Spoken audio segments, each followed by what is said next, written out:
All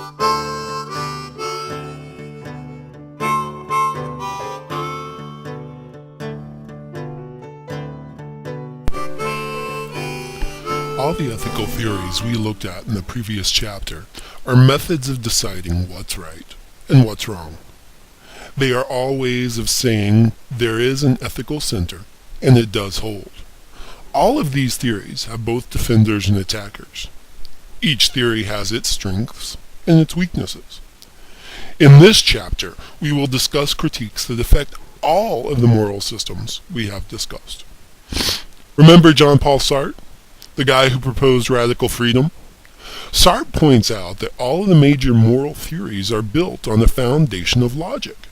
For instance, an egoist will tell you that the right thing to do is whatever promotes your long-term interests, and you can figure out what your long-term interests are by using logic.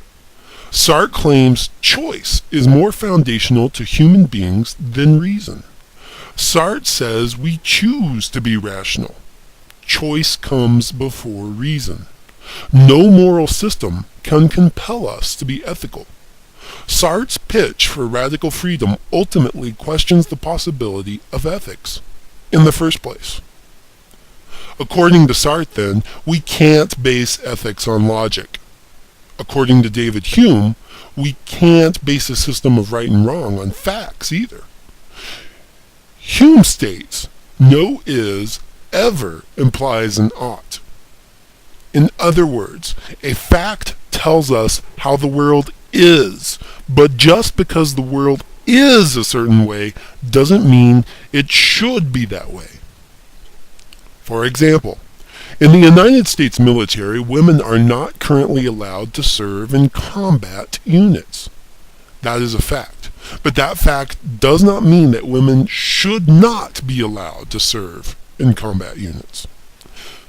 Let's try this in terms of an ethical theory. Utilitarianism is based on the idea that people seek pleasure and avoid pain.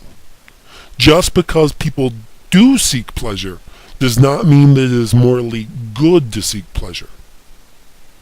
G.E. Moore interprets Hume's point by pointing out that when we try to define good in terms of pleasure, survival value, God's will, or whatever, we are always saying that an is implies an ought.